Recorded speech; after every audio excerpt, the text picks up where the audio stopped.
So, budgeting, and this is a synoptic unit of the course as well, as is a lot of Unit 4, and it links back to Unit 2, but we're going to take it a little bit further than you would have done in Unit 2. But if you need a recap, go and open up the presentation from the AS course, the Unit 2 section on budgeting. So, just to recap, a budget is an estimate of the revenue or expenditure over a period of time, and they're concerned with the future. They're a financial measure. We looked at the pros and cons of budgeting in the AS course. So it can help with decision making, and it can help the business control their costs because it acts as a target, and it should get it clear in all the managers' minds what they have available to spend, or if they're looking at an expenditure budget, how much they should be aiming for in terms of sales, and they might be useful for gaining external finance, and it can delegate power as well to a manager. So rather than having to control your employees, you can say, well, here's your budget, and then they can control the expenditure themselves and what they're going to spend it on. However, it's difficult to forecast very accurately. You can have exogenous shocks, it requires time, may be costly, and you do need to communicate the budget for it to be a motivational tool and to act as a target.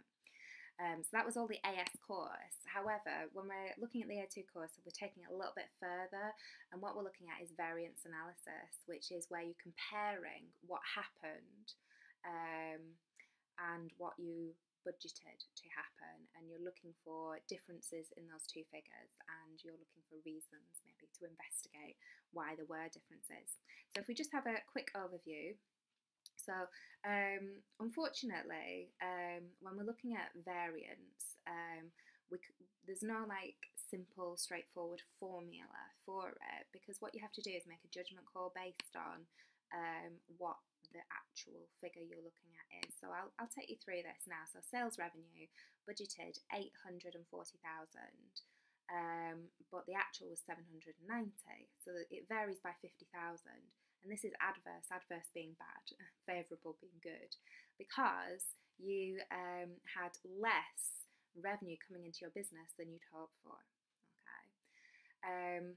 Fuel costs budgeted 75,000, were actually 70, variance of 5, but that's favourable because you spent less than you were not even aiming to, but thinking that you were going to.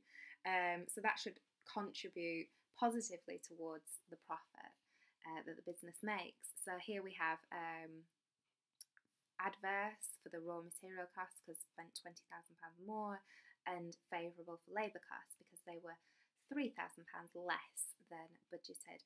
So I can't just say, well, take this figure away from this figure, and if it's positive it's adverse, and if it's negative it's favourable. Sorry, if it's positive it's, because it depends upon whether it's revenue or cost. So it's best to just work out the variance, and then look at what it is to work out whether it's favourable or adverse. So this is a past paper question. It's only been up once before. So sales revenue, we can see there that is going to be round just shy of 400,000, but that is going to be adverse because it's less than you budgeted to get in, and the costs of sales are less, so that's favourable, and the gross profit is less, so that's adverse. So it's quite clever, this example here, because they're all less, but if you the actual figures are all less than the budgeted figures, but they're not all adverse. This one's actually favourable. Explain the likely reasons for the variances in the cost of sales, in sales and costs of sales. So what you'd want to do here, it's a 7-mark question, it's quite an unusual question. Sometimes in Unit 4 when they're trying to make it, all balanced out, you do get some weird mark allocations, I think. But you've got to have some good knowledge here, so good synoptic knowledge. So if you think about sales revenue, there's 2 reasons why sales revenue is going to be less than expected. Okay, it's either that you sold fewer than you expected to, or that the price that you sold each unit for was less that you wanted it to be. Okay, so that could be for all kinds of reasons, maybe pressure from the customer, so they're making ready-made meals, so I imagine that some of their customers are, you know, large supermarkets and, you know, thinking to porters 5 forces, the power of the buyers and all of those kind of things could really squeeze profit margins and reduce the price. Costs of sales, so being less than expected. So again, this one follows on.